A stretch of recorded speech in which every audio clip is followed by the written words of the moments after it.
இந்திய கிரிக்கெட்டில் இன்னைக்குள்ள சூழ்நிலைக்கு கேப்டனாக செயல்பட்டு கொண்டிருக்கும் இந்த ரோஹித் சர்மாவை உங்களுக்கு எத்தனை பேருக்கு தெரியும்? ரோஹித் சர்மா யார்?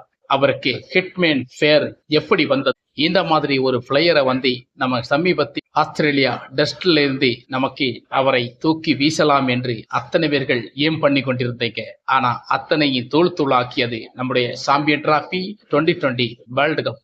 இந்த 2 கப்புமே அவருக்கு ஒரு சிறந்த இடத்தை கொடுத்திருக்கு. அது சிறந்த இடம் இல்லைங்க, அவரு கிடைக்க வேண்டிய இடம். ஏன்னா ரோஹித் சர்மா அப்பேற்பட்ட ஒரு பொசிஷன்ல இருந்த ஒரு விளையாட்டு வீரர் தான் ரோஹித் சர்மா. அவருடைய முன் காலத்தில் உள்ள ரோஹித் சர்மாவை நமக்கு எப்படி வைத்துள்ளோம், இப்போது அவருடைய புகழ்ச்சி எப்படி இருக்கிறது? ஆனா கிட்டத்தட்ட கிரிக்கெட்டில் வந்த உடனே கிரிக்கெட்டில் கேப்டன் பதவியை முதலாக சீக்கிரமா வென்று கொண்டது நம்முடைய மகேந்திர சிங் தோனி தான். ஆனா ரோஹித் சர்மா அப்படி இல்லைங்க, நிறைய வழிகளும் நிறைய சாதனைகளுக்கு பின்னதான் அவருடைய கேப்டன் பதவி கிடைச்சதை நம்ம இந்த வீடியோல பார்க்க போறோம். வாங்க வீடியோக்குள்ள போறோம். சட்டம் ஒழுங்கு சரியில்லாம இந்தியனுக்கு சாவை கிடையாது. இந்த இந்தியாவின் வரலாறு. அனைவருக்கும் வணக்கம். இந்த ஹிட்மேன் ரோஹித் சர்மாவை நமக்கு ஆரம்பத்துல நம்ம கிரிக்கெட்ல வரும்போதெல்லாம் அவரை நமக்கு எப்படி பயன்படுத்திருந்தாங்கன்னு தெரியுமா? 5வது 6வது 7வது ஒரு பேட்ஸ்மேனாக அவரை கிரிக்கெட்டில் பயன்படுத்தி கொண்டே இருந்தார். இந்த பயணம் அவருடைய விளையாட்டு திறமைகளை ஒழிக்கப்பட்டதா அல்லது அவருடைய விளையாட்டு திறமைகளை வெளியே கொண்டு வராமல் இந்தியா தடுக்கப்பட்டதா என்பதை நமக்கு சிந்தித்து பார்க்க வேண்டும். அப்படித்தான் நம்முடைய ரோஹித் சர்மாவோட பதவிகள் எல்லாம் அப்படி விலவி நின்னது. இவருக்கு தக்க சமயத்தில் ஒரு ஓப்பனிங் பேட்ஸ்மேனாக வர வேண்டிய காரணம் எங்கே இருந்துச்சு? அதுதான் நம்முடைய சீனியர் வீரர்கள் ஓய்வுகள் பெறும்போது இவருடைய வளர்ச்சி கொஞ்சம் முன்னேறி வந்தது. இவருடைய வளர்ச்சிகளை நமக்கு இந்திய கிரிக்கெட் மூலமாக, இந்திய உலக கிரிக்கெட் மூலமாக நமக்கு பார்த்தா 3 இரட்டை சதம் ஓடிய மேட்ச்ல வந்து யார் அடிச்சா? அது ரோஹித் சர்மா ஒருவர் மட்டும்தான் அடிச்சு. இதை பற்றி நமக்கு எப்படி பேசுறதுன்னு தெரியல. ஆனா ரோஹித் சர்மாவை பொறுத்த வரைக்கும் நமக்கு இந்த சாம்பியன் டிராபி 2020 வேர்ல்டு கப் எடுத்த பிறகுதான் ஒரு மனுஷனை நமக்கு புகழ்ந்தோம், பாராட்டுவோம். இது அத்தனைக்கும் ஒரு முடிவில்லாத ஒரு விளக்கமாக இருக்கிறது ரோஹித் சர்மாவின் வாழ்க்கை. ரோஹித் சர்மாவின் வாழ்க்கையில் பார்த்தா பல துயரங்களில் இருந்துதான் அவர் கடந்து வந்திருக்கிறார். ஒரு கிரிக்கெட் பிளேயரின் முயற்சி வந்து 11 வீரர்கள்ல அவர் செலெக்ஷன் ஆவானா?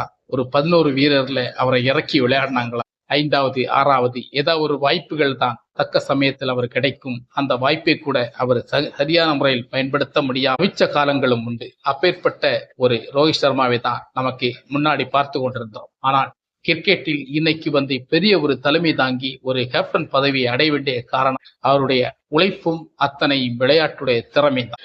உலக கிரிக்கெட் வரலாற்றில் முதலாக ஒடியா மேட்சில் வந்து யாரு அதிக ரன் அடிச்சிருக்கான்னு பார்த்தா நம்ம ரோஹித் சர்மா மட்டும்தானே. 264 ரன். அந்த ரன்னை முறியடிக்க இனி எத்தனை வீரர்கள் வரப்போகிறார்கள் தெரியவில்லை.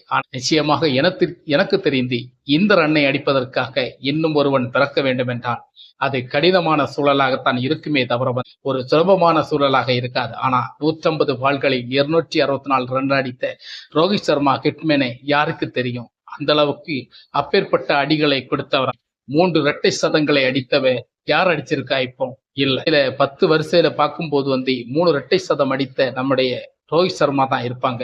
ஆனா இந்தியாவிலிருந்து 5 வீரர்கள் அதிலே இருக்கிறாங்க உள்ள இரட்டை சதம் அடித்து. இப்பேற்பட்ட வீரர்கள் இந்தியால தான் அதிகமா இருப்பாங்க. கிரிக்கெட்டை நாங்க கண்டுபிடிச்சோம். இங்கிலாந்து சொல்லிக்கொண்டே தெரியும். அங்க வாக நின்ற ஒரு வீரர் அனைத்து கிரிக்கெட் வீரர்களையும் ஏதாவது ஒண்ணு பண்ணி ஏதாவது ஒண்ணு நக்கல் பண்ணி பேசிட்டே இருப்பார். அப்பேற்பட்ட வாகன் கிரிக்கெட்டை நாங்க தான் உருவாக்கணும்னு சொல்லி இங்கிலாந்து டீம் இப்ப எங்க போச்சானே தெரியல. அந்த அளவுக்கு சூழ்நிலைக்கு இங்கிலாந்து டீம் தள்ளப்பட்டிருக்கு. ஆனா நம்முடைய ரோஹித் சர்மா எவ்வளவு ஒரு பிடி கேப்டன் பதவியா இருந்து உண்மையிலே எல்லாருக்கும் ஒரு வெறுப்பு தட்டுச்சு. ரோஹித் சர்மா ஏன் இப்படி விளையாடுறாரு, இதுக்கு வேலை இவரால் எப்படி விளையாட முடியும் அப்படின்ற ஒரு சூழலை ரோஹித் சர்மா வேற குற்றச்சாட்டாக போய்கொண்டது. ரோஹித் சர்மா ரிட்டையர்ட் ஆகுதுதான் நல்ல ஒரு வழியை பல பேர்கள் சொல்லி மாறாத அளவிற்கு இல்லை.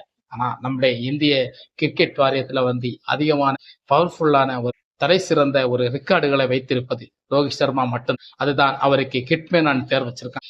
இதற்கு மேல நமக்கு சொல்லணும்னா விராட் கோலி சொல்லலாம். ஆனா விராட் கோலி வந்து உலகில் தர சிறந்த சின்ன டெண்டுல்கர் என்று நமக்கு சொல்லி அவரை ஒரு பக்கம் ஒதுக்கி வை. ஆனா ரோஹித் சர்மாவின் வாழ்க்கையில் இதுதான் நிறைய விஷயங்கள் இருக்கிறது. அதை தாண்டி கிரிக்கெட்டில் ஜெயித்த ஒரு மனிதர் என்று நமக்கு உருவாக்கப்படுகிறோம் என்றால் அது நமக்கு ரோஹித் சர்மாவை மட்டும்தான் சொல்லணும். அவருடைய விளையாட்டு ரீதிகளும் விளையாட்டு முறைகளும் தான் அப்படி இருந்திருக்கு. ஓப்பனிங் இறங்கினாலே அதிகமான அவருடைய ரன்கள் அதிகமா அடிச்சாலே நம்முடைய இந்தியாவை தோற்கடிக்க முடியாது என்ற ஒரு இதே உண்டு. ஒரு வேர்ல்டு கப்ல அவர் அந்த அத்தனை வேர்ல்டு கப்ல 6 செஞ்சுரி அடிச்சிருக்கிறார். அப்படிப்பட்ட புகழ்ச்சி எல்லாமே ரோஹித் சர்மாவே தான் சேரும். இப்போது சாம்பியன் டிராபில வென்று இப்போ 2020 வேர்ல்டு கப்பும் சாம்பியன் டிராபி வென்றி அவருக்கு இன்னைக்கு இந்தியாவுக்கு பெரிய ஒரு பெருமை சேர்த்திருக்கிறார். அதற்கு முன்னாடி இன்னைக்கு தோத்திருந்தா இன்னைக்கு ரோஹித் சர்மா நமக்கு எப்படி பேசியிருப்போம், கிரிக்கெட்டை விட்டு விலகி போறதா நல்லது என்று சொல்லியிருப்போம். ஆனா 2027 ஆண்டு உங்களுக்கு சர்ப்ரைஸ் காத்திருக்கு. அதைத்தான் ரோஹித் சர்மா இன்னைக்கு முடிவு பண்ணி வச்சிருக்கிறாரு. அது யாருக்கு சர்ப்ரைஸ் கொடுக்கணும், யாருக்கு கொடுக்கணும் என்று அவர் சிந்திச்சு வச்சிருக்கிறாரு. அப்போது உங்களுக்கு தெரியும், பெரிய ஒரு இடியாக இருக்கிறது. மீண்டும் இது போன்ற வீடியோவில் உங்களுக்கு ஏதாவது டவுட்டோ சந்தேகம் தோணுச்சுன்னா நம்ம வீடியோக்கு கமெண்ட் பண்ணி சொல்லுங்க. மீண்டும் சந்திப்போம். இல்ல இந்த சேனலை நீங்க பாக்குறா இருந்தா சப்ஸ்கிரைப் பண்ணி பாருங்க. மீண்டும் இது போன்ற வீடியோவில் சந்திக்கும் முறை விடைபெறுவது உங்கள் பெஞ்சமின். வணக்கம். சட்டம் ஒழுங்கு சரியில்லாம இந்தியனுக்கு சாவை கிடையாது. இந்த இந்தியாவின்